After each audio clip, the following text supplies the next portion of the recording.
Hi friends, how you doing? امیدوارم که خوب باشین. امروز قراره یه داستان بسیار عجیب و البته واقعی رو که توی کشور خودم اتفاق افتاده و متاسفانه شاید هر روز داره این اتفاق توی جای مختلف کشور اتفاق میفته. همونطور که میدونید من سعی میکنم داستانایی که انتخاب میکنم در وهله اول واقعی باشن، در وهله دوم آموزنده باشن، واقعا یک چیزی به ما اضافه بکنم و سومی که بتونیم زبان انگلیسیمون رو علاوه خصوص مکالمه‌مون رو با ساختارها و کلمات جدید بهتر بکنیم و بهترین روش برای یادگیری مکالمه واقعا همین هست. کاری که شما باید بکنید که در وهله اول داستان رو من یک بار فقط انگلیسیش رو برای شما میخونم، شما گوش کنید چندین بار و ببینید که چقدرش رو متوجه میشید. بعد بیایید متن رو و ترجمهش رو و چه و چه رو نگاه بکنید و گوش بکنید. وقتی که کل ویدیو تموم شد باید برای خودتون بتونید داستان رو تعریف کنید، یعنی یه خلاصه از این داستان با کلمات خودتون. در واقع فکر کنید که برای یک نفر دارید این داستان رو تو 1 دقیقه مثلا توی 60 ثانیه یا 90 ثانیه برای یه نفر به انگلیسی تعریف کنید. اگر این کار رو انجام دادید دیگه کار تموم هست. A 70-year-old girl describes her life story as follows. My parents are retired, and all my brothers and sisters are married. Meanwhile, I was only thinking about school and my lessons. I was top student in the field of experimental sciences.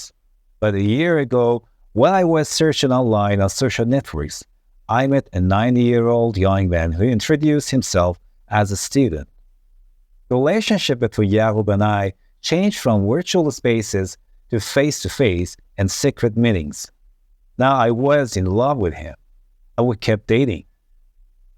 Under the pretext of extracurricular classes, I would go out with Yahoo, and he would take souvenir photos of our fun and pleasure with his phone to record the memories, as he said.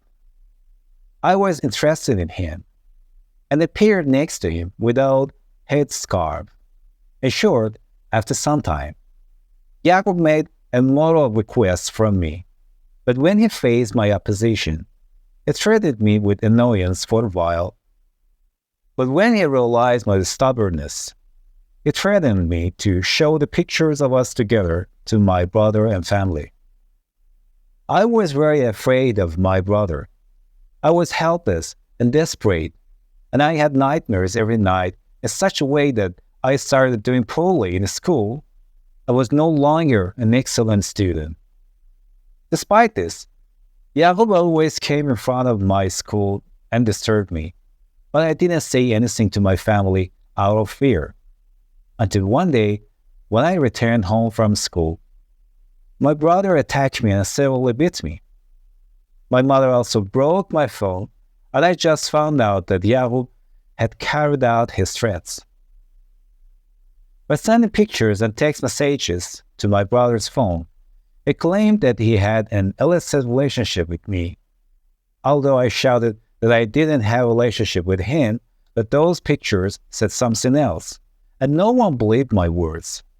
In the meantime, Yahoo was sending other pictures to my family and claiming that I had immoral relationships with other boys, so I was disliked by my family. Even one day, Yahoo came to our house and began to humiliate me with unnecessary accusations until my father's condition worsened, and after calling the police, he ran away while my father was taken to the hospital. I couldn't go to school anymore, but Yahoo still doesn't stop harassing me and has made life bitter for my family. خب امیدوارم که داستان رو چندین بار گوش کرده باشید و یه چیزایی متوجه شده باشید. اگه همش هم متوجه شده که دیگه هیچ چی دیگه. اما بریم که کل داستان رو داشته باشیم و رو کلماتش من توضیح بدم. A 70-year-old girl، یعنی یک دختر 17 ساله، describes her life story as follows، یعنی داستان زندگیش رو این گونه شرح میده. Life story یعنی داستان زندگی. To describe یعنی شرح دادن. As follows یعنی به ترتیب بدین ترتیب. My parents are retired یعنی که پدر مادر من بازنشسته هستن. To be retired بازنشسته بودن. بذارید من اینجا بنویسم. مصدرش اینه. To be retired یعنی بازنشسته بودن. And all my brothers and sisters are married یعنی همه خواهر برادرام متأهل هستن. به جای brothers and sisters بچه siblings هم میتونیم بگیم. این کلمه siblings یعنی خواهر برادر. Meanwhile با این حال I was only thinking about school and my lessons. من فقط به فکر درس و مدرسه‌ام بودم. Think about something. Think about something یعنی به فکر چیزی بودن. I was top student in the field of experimental sciences. یعنی من دانشجوی تاپی بودم، یعنی برتری بودم، بهترین دانش آموز بودم در رشته علوم تجربی. field به معنی رشته است. field. experimental sciences یعنی علوم تجربی. تو دبیرستان که می‌دونیم ما تو ایران mathematics and physics هم داریم، یعنی ریاضیات و فیزیک، و در واقع human sciences یعنی که علوم انسانی، و experimental sciences یعنی علوم تجربی داریم. But a year ago اما یه سال پیش when I was searching online on social networks وقتی آنلاین داشتم سرچ میکردم یعنی جستجو میکردم در شبکه اجتماعی to search online یعنی همون وبگردی کردن در شبکه اجتماعی social networks I met a 90-year-old young man یعنی با یک پسر جوانه یا یک مرد جوان 19 ساله آشنا شدم. met گذشته میت چند تا معنی داره. یکیش ملاقات کردن، اینجا به معنی آشنا شدن. ببینید آشنا شدن. who introduced himself as a student که خودش یک دانشجو معرفی کرد یا میکرد. who introduced to introduce به معنی معرفی کردنه. as بچه یعنی به عنوان. یکی از معانی as یعنی به عنوان. as a student وقتی که شما میخواین شغلتون بیان بکنید مثلا میگین I work for this company as a teacher یا حالا تیچر که نه as an accountant من برای این شرکت به عنوان حسابدار کار میکنم مثلا. The relationship between یعقوب and I یعنی ارتباط بین من و یعقوب. حالا اسمش چی بوده؟ یعقوب بوده. دقت کن نمیگه I and یعقوب یا I رو بعد میاره. Change from virtual spaces یعنی تغییر کرد از فضای مجازی. ببین virtual برعکسش چی میشه؟ ببین برعکسش نمیدونم برعکس کلمه‌اش این شکلی میشه. real یعنی واقعی برعکسش میشه virtual فضای مجازی. تبدیل شده از فضای مجازی to face to face and secret meetings به ملاقات های face to face یعنی حضوری. face to face یعنی حضوری چهره به چهره و مخفیانه secret مخفیانه. Now I was in love with him الان من باهاش در واقع عاشقش یعنی to be in love with someone or something یعنی عاشق چیزی یا کسی بودم. Now I was in love with him الان دیگه عاشقش شده بودم. And we kept dating. kept گذشته keep هست و به چه معناست؟ درسته keep یعنی نگه داشتن اما معنی ادامه دادن هم هست و بعد از keep توی معنا ing دار بیاری فعلمون. اینجا dating از date میاد. date اینجا یه فعله یعنی با دوست پسر دوست دختر بیرون رفتن. خب dating ing داره و ما به قرار مرارمون ادامه دادیم. Under the pretext of extracurricular classes یعنی به بهانه کلاس های فوق برنامه. این میشه فوق برنامه. pretext یعنی بهانه. میخوایم میگیم به بهانه میگیم under the pretext of به بهانه کلاس های فوق برنامه I would go out with یعقوب یعنی با یعقوب میرفتم بیرون. go out بیرون رفتن دیگه مشخصه. And he would take souvenir photos of our fun and pleasure و اون چیکار میکرد؟ عکس یادگاری میگه. souvenir یعنی یادگاری کلمه فرانسویه که وارد انگلیسی شده. عکسای یادگاری میگرفت از چی؟ از سرگرمی ها و خوشگذرانی های ما. pleasure خوشگذرانی. with his phone با موبایلش to record the memories as he said تا اونطور که خودش میگفت میشه as he said اونطور که خودش میگفت خاطراتمون رو چیکار کنه؟ ثبت بکنه. to record the memories. I was interested in him یعنی من بهش علاقه داشتم. to be interested in someone یعنی فعلش اینه. to be interested in یعنی حرف اضافه رو بچه باید حفظ کنید. حالا عاشق چیزی علاقه من به چیزی یا کسی شدم. and appeared next to him و جلوش ظاهر می شدم. appeared next to him یا کنارش without headscarf. headscarf یعنی چی؟ یعنی روسری یعنی بدون روسری یعنی سرلخت جلوش حاضر می شدم. in short خلاصش این که in short after some time یعنی بعد از یه مدتی یعقوب made a moral request from me. یعقوب درخواست های غیر اخلاقی از من میکرد. To make request، ببین to make request یعنی چی؟ یعنی درخواست کردن کلا. اما immoral request درخواست های غیر اخلاقی. از من درخواست های غیر اخلاقی میکرد. But when he faced my opposition، اما وقتی با مخالفت من روبرو شد، to face something، ببین to face یعنی روبرو شدن با چیزی، مواجه شدن با چیزی. opposition هم که یعنی مخالفت. حتی میتونم بگم disagreement. disagreement یه مترادفه. ببین شما متن رو اینجوری بخونید، بعد مترادف هم یاد بگیرید. He treated me with annoyance for a while. یعنی برای یک مدت تا یه مدت for a while با من با به اصطلاح خشونت و اینها رفتار میکرد. To treat معنی to treat someone معنی رفتار کردن.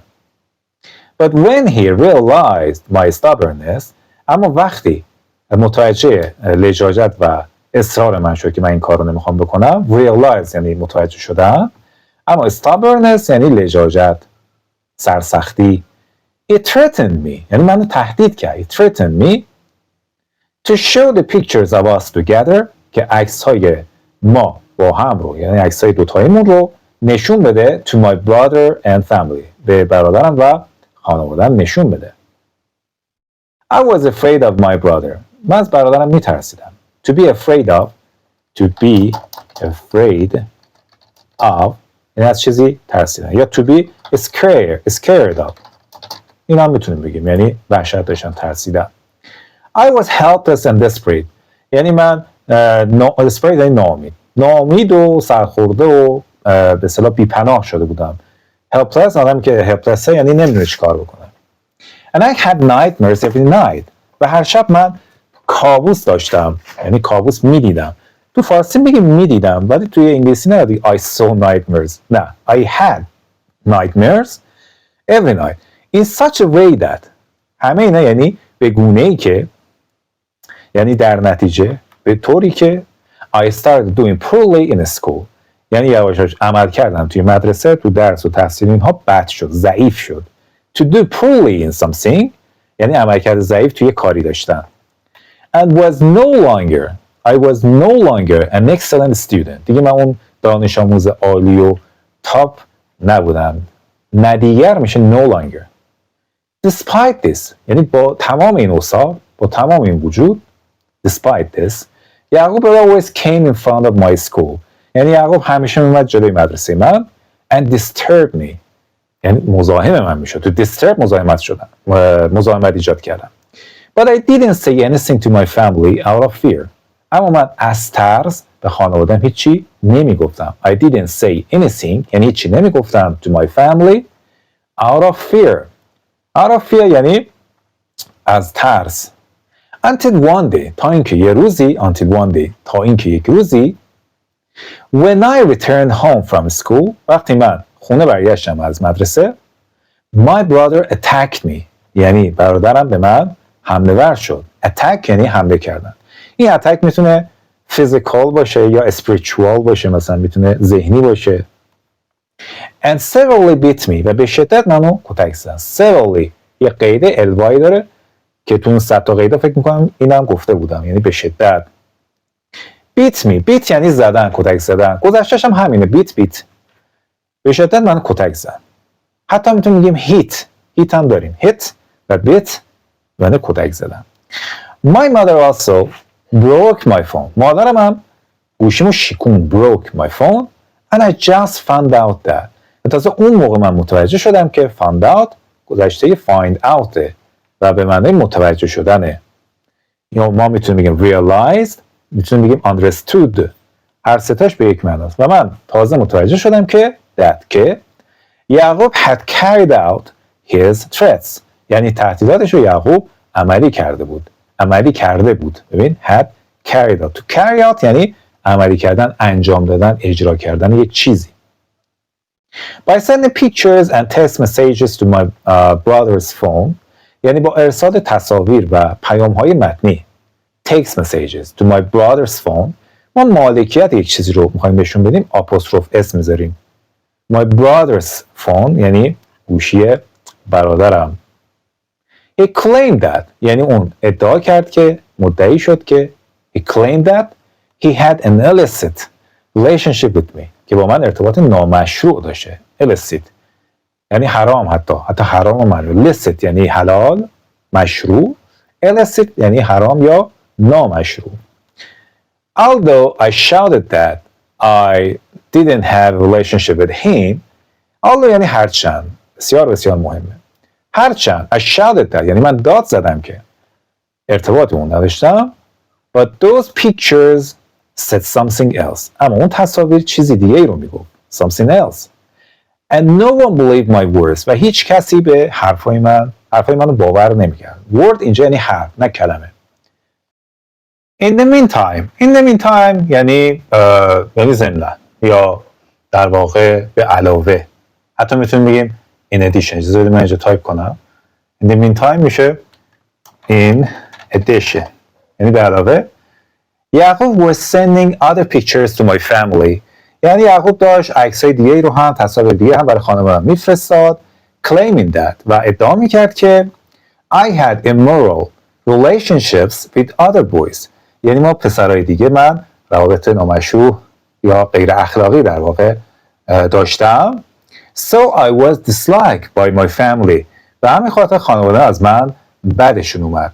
like یعنی دوست داشتن، dislike یعنی دوست نداشتن، متنفر بودن. I was disliked by my family این جمله مجهوله، پسیو فرمه. یعنی خانواده‌ام از من، یعنی مورد نفرت خانواده‌ام واقع شدم به این معنا. Even one day یعنی حتی یک روز. even یعنی حتی. یعقوب came to our house یعنی که یعقوب اومد توی خونه ما، خیلی پررو بوده دیگه، اومده خونهشون. And began to humiliate me with unnecessary accusations و شروع کرد به تحقیر من. humiliate به معنی تحقیر کردنه. unnecessary accusations یعنی اتهامات غیر ضروری یا واهی. حتی اینجا میتونستیم بگیم unreal. Until my father's condition worsened. تا جایی که حال پدر من بدتر شد. condition یعنی حال، یعنی وضعیت جسمانی یا روحی. worsened یعنی بدتر شدن. And after calling the police یعنی بعد از اینکه ما به پلیس زنگ زدیم he ran away گذشته run away. ببینید وقتی شما یک فعلی حرف اضافه داره یعنی phrasal verb میشه، ممکنه معنیش اصلا تغییر بکنه. run یعنی فرار کردن، اما run یعنی دویدن. run away یعنی فرار کردن. While my father was taken to the hospital. در حالی که پدرم برده شد به بیمارستان. Take someone to hospital یعنی کسی را به بیمارستان بردن. باز این جمله مجهوله. ببینید چقدر ما توی مکالماتمون میتونیم از مجهول استفاده کنیم. I couldn't go to school anymore یعنی دیگه نمیتونستم برم به مدرسه. But یعقوب still اما هنوز یعقوب doesn't stop harassing me یعنی دست از آزار اذیت من بر نمی‌داشت. harass someone به چه معناست؟ به معنی اذیت و آزار کردن. And has made life bitter for my family و زندگی رو برای خانواده من تلخ کرد. make life bitter یعنی تلخ. زندگی برای خانواده من تلخ کرد. خب این از داستان امروز. امیدوارم که یعنی 100% آموزنده بوده، به خصوص برای اون کسایی که جوان‌تر هستن و دارن ویدیو رو تماشا میکنن که با هر کسی نباید آشنا بشیم توی شبکه‌های مجازی. و امیدوارم که در واقع با فعل‌ها، صفت‌ها و قیدها و کلمات جدیدی که یاد گرفتید راحت بتونید مکالمه کنید. حالا کاری که باید انجام بدید اینه که بعد از اینکه کلمات رو کامل خوب یاد گرفتید و حفظ کردید، این داستان رو خلاصش رو یا کاملش رو اصلا برای یه نفر یا برای خودتون تعریف کنید. این داستان انقدر برای خودتون بگید که حفظ بشه، که اگه یه جای خاصی داستان بگید بتونید داستان رو بیان بکنید.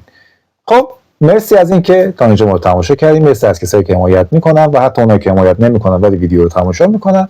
Thanks for watching and bye.